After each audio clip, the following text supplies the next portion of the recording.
Ba'zi hayotlar bor, sahifalarga sig'maydi.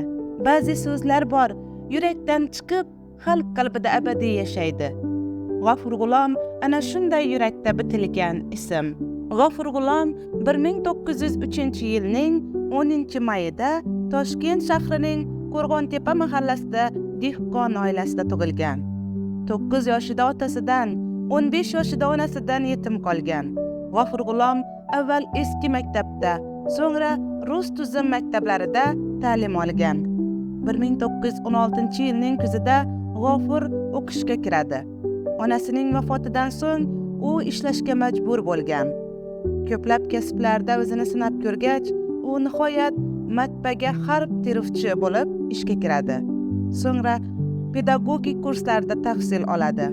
Toshkent pedagogika institutini tamomlagach, 1919-yildan 1927-yilgacha u o'qituvchi, maktab direktori, ma'naviyat uyushmasi ishchilari raisi bo'lib ishlaydi.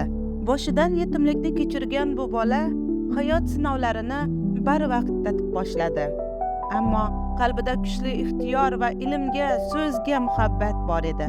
G'afur G'ulom ana shu muhabbat orqali adabiyot olamiga kirib kelgan. G'afur G'ulom o'zining she'rlarida xalq dardi, mehnati, orzusi va ichidagi shodlik, xafaliklarni aks ettirdi. Uning satrlari xalq tilida, xalq ruhida, xalq qalbida yozilgan. Eng mashhur asarlaridan biri Shumbola. Bu asar orqali u faqat bolalarni tasvirlagani yo'q, balki xalqning qiyin taqdiri, muhiti, hayotini yumor va mazmun orqali namoyon etdi. Uning qalamidagi bola beozor, sho'x, lekin hayotga muhabbat bilan qaraydigan xalqqa xos qahramon.